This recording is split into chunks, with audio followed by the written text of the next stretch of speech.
Welcome to your channel puzzle decoded. आज हम लोग इनएबिलिटी का 2 क्वेश्चन करने जा रहे हैं जो थोड़ा डिफरेंट है बाकी क्वेश्चन से।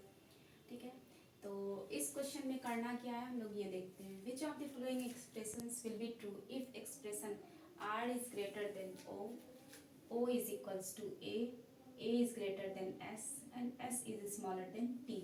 अगर ये एक्सप्रेशन डेफिनेटली ट्रू है, मतलब डेफिनेटली ट्रू का मतलब क्या होता है, ये 100% ट्रू है। ठीक है, इसमें कोई भी मतलब इफ बट नहीं है, मतलब टोटली 100% ये मतलब ट्रू है एक्सप्रेशन। तो इनमें से ऑप्शन में से कौन सा ऑप्शन सही होगा? तो इस एक्सप्रेशन को हम लोग फिर से लिखते हैं। आर ग्रेटर है ओ से, ओ इक्वल है ए के, और ए ग्रेटर है एस से, और एस स्मॉलर है टी से। ठीक है, तो सबसे पहला ऑप्शन है इस क्वेश्चन में, इस टाइप के क्वेश्चन में हम लोग ऑप्शन से ही चलेंगे, क्योंकि ऑप्शन ही को हम लोग को चूज करना है कि कौन सा राइट ऑप्शन है। ठीक है, तो ओ और टी के बारे में बात हो रही है यहाँ पे। ओ यहाँ है और टी यहाँ है। ठीक है, इन दोनों के रिलेशन को देखेंगे तो ओ बड़ा होना चाहिए। तो यहाँ पे दोनों साइन आ रहा है, एक बार ग्रेटर का एक बार स्मॉलर का। तो मैंने पहले ही इंट्रोडक्शन क्लास में बताया था, ये दोनों साइन एक दूसरे को कैंसिल करते हैं। आइदर का ऑप्शन आता है तो वो मैंने करवा दिया उस टाइप के क्वेश्चन को, लेकिन इस क्वेश्चन में ये ऑप्शन गलत होगा। ठीक है, क्योंकि दोनों साइन एक दूसरे को कैंसिल करेंगे। सेकंड ऑप्शन पे जाते हैं। एस और आर का रिलेशन है, एस यहाँ है और आर यहाँ है। ठीक है, इन दोनों के बीच कितने मतलब साइन आ रहे हैं? ग्रेटर देन, इक्वल टू और ग्रेटर देन। मैंने इंट्रोडक्शन क्लास में बताया था, सबसे बड़ा साइन ग्रेटर देन का होता है। ठीक है, प्रायोरिटी सबसे पहले ग्रेटर देन को दी जाती है। ठीक है, ग्रेटर देन साइन मतलब आर की तरफ आ रहा है, ग्रेटर। आर ग्रेटर है एस से, तो आर अगर ग्रेटर है एस से, तो अगर हम इस एक्सप्रेशन को पलट देते हैं तो भी तो आर ही ग्रेटर है ना यहाँ पे एस से। चाहे आर को हम बाद में लिखे और साइन को पलटे, लेकिन या तो हम आर को पहले लिखे और साइन को पलट दें तो भी तो बात बराबर है। दोनों केसेस में एक्सप्रेशन राइट होगा ये। ठीक है, तो ये एक्सप्रेशन राइट होगा। थर्ड ऑप्शन में जाने की जरूरत नहीं है, लेकिन हम लोग एक बार चेक कर लेंगे। थर्ड ऑप्शन पे जाते हैं, तो थर्ड ऑप्शन में टी और ए का रिलेशन है। टी और ए के बीच में फिर से दोनों कॉन्ट्राडिक्शन वाले साइन आ रहे हैं, ये ऑप्शन भी गलत होगा। फिर से एस और ओ, फोर्थ ऑप्शन में एस और ओ के बारे में बात की जा रही है। तो एस और ओ के बीच में दो ही साइन आ रहे हैं, एक इक्वल टू एक ग्रेटर देन। ठीक है, तो ग्रेटर देन साइन बड़ा होगा, लेकिन यहाँ पे है क्या? इक्वल टू साइन है, तो ये ऑप्शन गलत होगा। ठीक है, फिर है फिफ्थ ऑप्शन। फिफ्थ ऑप्शन में टी और आर के बीच की बात हो रही है। टी लास्ट में है हमारा और आर फर्स्ट में है। फिर से वही बात हो गई, ग्रेटर देन वाली साइन आएगी, उसके बाद स्मॉलर देन वाली आएगी। इक्वल टू की बात नहीं करेंगे, क्योंकि इन दोनों में यही दोनों साइन प्रायोरिटी में आता है। ठीक है, तो ग्रेटर देन वाला साइन प्रायोरिटी में आता है और ये दोनों एक दूसरे को कॉन्ट्राडिक्ट करते हैं, तो ये वाला ऑप्शन गलत हो जाएगा। ठीक है, तो आंसर हम लोगों का क्या होगा? सेकंड ऑप्शन ट्रू होगा। ठीक है, अब सेकंड क्वेश्चन की ओर जाए।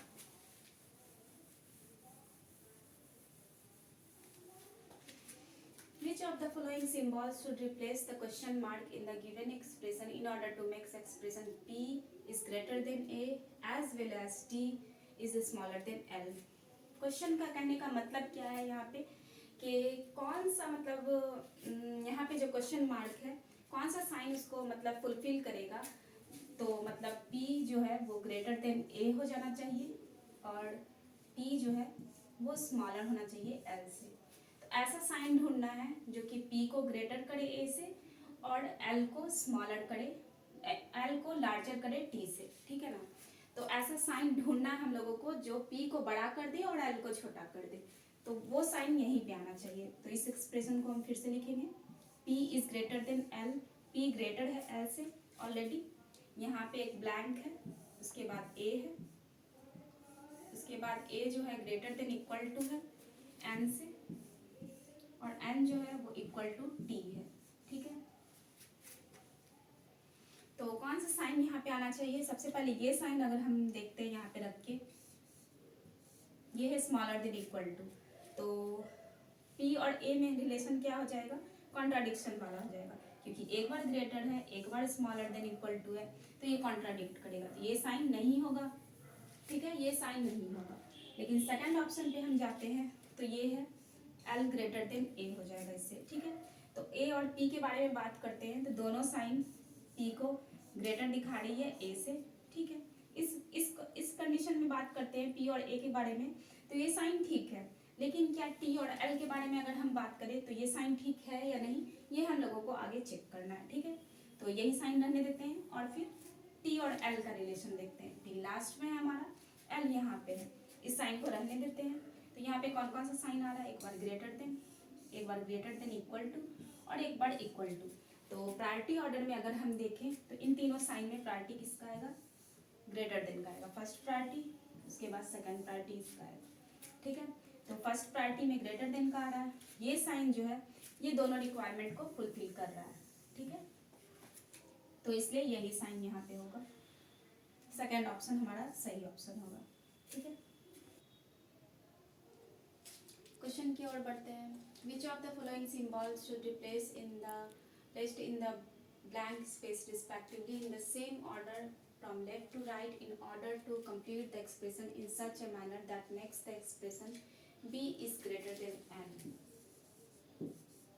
as well as D is smaller than equal to L, ठीक है। डेफिनेटली ट्रू, मतलब ऐसा कौन सा एक्सप्रेशन हम फिल करें, मतलब पांचों ऑप्शन में से, ताकि B जो है वो ग्रेटर हो N से, यानी कि B और N में B ग्रेटर हो और D और L में L ग्रेटर हो, D और L में L ग्रेटर हो और इक्वल हो, ठीक है।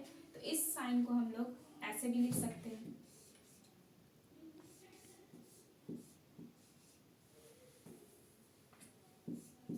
ठीक है। तो फिर से एक्सप्रेशन को लिखते हैं यहाँ पे, B blank L blank O blank N blank D, यानी कि D सबसे इम्पॉर्टेंट चीज़ इस क्वेश्चन में क्या है कि D और L में, यानी L और D में, तो यहाँ तक जो है वो ये साइन कभी भी नहीं आना चाहिए। अगर ये साइन आ गया तो D और L में L ग्रेटर हो जाएगा, कभी ग्रेटर देन इक्वल टू नहीं होगा, ठीक है। इसीलिए ये वाला साइन लाने के लिए, यानी greater than L greater than equal to लाने के लिए यहाँ पे हमेशा या तो ये साइन होना चाहिए ग्रेटर देन इक्वल टू, या तो फिर इक्वल टू होना चाहिए, ठीक है। ये दो ही साइन होना चाहिए, ये बहुत इंपॉर्टेंट है इस पॉइंट ऑफ व्यू से। और यहाँ पे B और L पे, यहाँ पे कोई भी साइन हो सकता है, ग्रेटर देन भी हो सकता है, ग्रेटर देन इक्वल टू भी हो सकता है, इक्वल टू भी हो सकता है, क्योंकि हमें B और N के बीच में, यानी कि इन तीनों ब्लैंक में से कोई भी एक ब्लैंक पे ये साइन होना चाहिए, ठीक है। बाकी में कोई भी इन तीनों में और भी कोई भी साइन हो सकता है, ठीक है। और अगर इन तीनों L और D के बारे में बात करें तो यहाँ पे इन तीनों में कभी ये ग्रेटर देन का साइन नहीं होना चाहिए, और इक्वल टू ग्रेटर देन तो हो सकता है और ये इक्वल टू भी हो सकता है, लेकिन ये साइन कभी भी इन तीनों में नहीं होगा, ठीक है। तो इन तीनों में ये साइन नहीं होगा, तो इन तीनों में या तो मतलब ग्रेटर देन इक्वल टू हो सकता है, इक्वल टू हो सकता है, ठीक है, यही दोनों साइन हो सकता है। और यहाँ पे एक ही स्पेस बचेगा जिसमें कि ग्रेटर देन का साइन होगा, तो ऐसा जो भी एक्सप्रेशन होगा हम उसी को चूज करेंगे। तो यहाँ इक्वल टू है D और L के बीच में, तो ये एक्सप्रेशन होगा नहीं होगा ये ऑप्शन। यहाँ पे देखते हैं, यहाँ पे ठीक है ग्रेटर देन है, यहाँ पे ग्रेटर देन इक्वल टू है, ठीक है, यहाँ पे भी इक्वल टू है, यहाँ पे ग्रेटर देन है, तो ये होगा नहीं होगा। अगर इसमें ग्रेटर देन इक्वल टू होता तो ये ऑप्शन सही हो जाता, ठीक है। अब यहाँ देखते हैं, यहाँ पे कॉन्ट्राडिक्शन वाला साइन है, इससे पहले ही कट कर देंगे, क्योंकि कॉन्ट्राडिक्ट कर रहा है तो दोनों मतलब डेफिनेटली ट्रू कभी हो ही नहीं सकता दोनों एक्सप्रेशन। अब यहाँ देखते हैं ग्रेटर देन फर्स्ट में, ठीक है, यहाँ इक्वल टू है, ठीक है, यहाँ भी इक्वल टू, ठीक है, यहाँ ग्रेटर देन इक्वल टू है, ठीक है, ये ऑप्शन ठीक है, ठीक है। फिफ्थ ऑप्शन की तरफ चलते हैं, तो B और L में B ग्रेटर है, यहाँ पे इक्वल टू है, यहाँ पे ग्रेटर देन इक्वल टू है, फिर यहाँ ग्रेटर देन है, तो ये होगा। ये अगर यहाँ पे नहीं होता तो ये ऑप्शन भी ट्रू हो सकता था, तो हमारा फोर्थ ऑप्शन जो है वो करेक्ट होगा। नेक्स्ट क्वेश्चन की ओर बढ़ते हैं। इस क्वेश्चन में क्या लिखा हुआ है, विच of the following symbols should be placed in the blank spaces respectively in same order from left to right in order to complete the expression in such a manner that makes the expression A is smaller than P definitely false. इस question का मतलब क्या हो रहा है कि A जो है वो P से छोटा कभी नहीं होना चाहिए, ठीक है, यानी कि P कभी बड़ा नहीं होना चाहिए A से। इस क्वेश्चन का मतलब ये है। तो सबसे पहले एक्सप्रेशन यहाँ पे जो दिया हुआ है उसे लिखेंगे।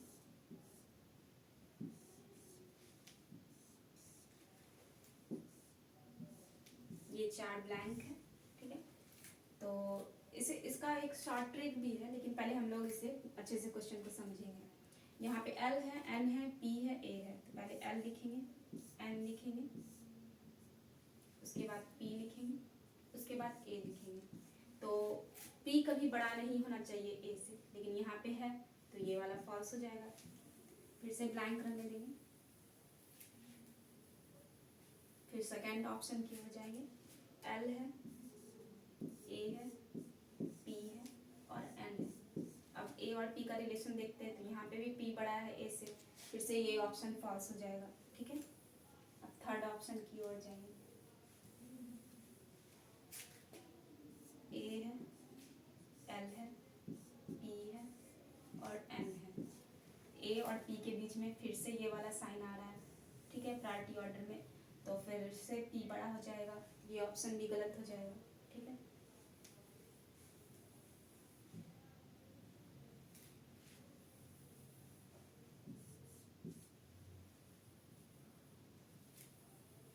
फोर्थ ऑप्शन की तरफ जाएंगे। यहाँ पे N है, A है, P है और L है। तो इसमें A और P में कौन सा ग्रेटर देन इक्वल टू होगा? P। इसका मतलब क्या होता है कि A या तो बड़ा होगा या तो इक्वल होगा। तो इसमें डेफिनेटली फॉल्स का मतलब क्या होता है, कभी भी ये साइन नहीं आना चाहिए किसी भी हाल में, चाहे इक्वल टू के साथ हो या फिर इक्वल टू के विदाउट हो, ठीक है। तो फिर भी तो A बड़ा हो सकता है, मतलब P बड़ा हो सकता है ना A से, ठीक है। डेफिनेटली फॉल्स में ये साइन नहीं आना चाहिए, तो ये ऑप्शन भी गलत होगा हमारा। नेक्स्ट ऑप्शन की ओर जाएंगे। तो नेक्स्ट ऑप्शन में P है, N है, A है और L है। अब P और A के बीच में रिलेशन देखेंगे तो A greater than equal to है। A greater than equal to है तो डेफिनेटली P कभी भी बड़ा नहीं हो सकता है A से, तो ये ऑप्शन सही होगा, ऑप्शन फिफ्थ होगा।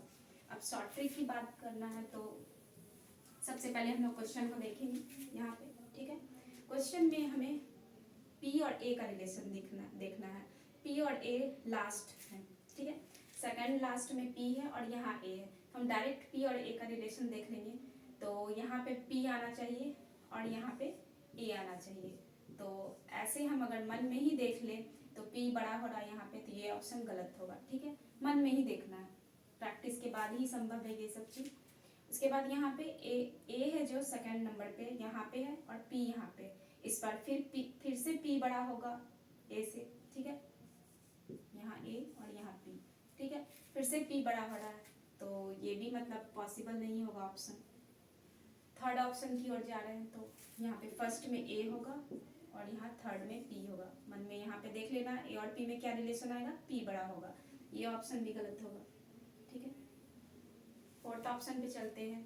तो सेकंड नंबर पे A होगा और थर्ड नंबर पे P होगा। फिर से वही चीज़ रिपीट हो रही है जो यहाँ पे थी, ठीक है। तो ये ऑप्शन भी गलत होगा। लास्ट ऑप्शन की ओर जाते हैं। P फर्स्ट में होगा, ठीक है, और A यहाँ पे होगा, ठीक है। इस बार कौन सा बड़ा हो रहा है, A बड़ा हो रहा है, ठीक है ना, P से।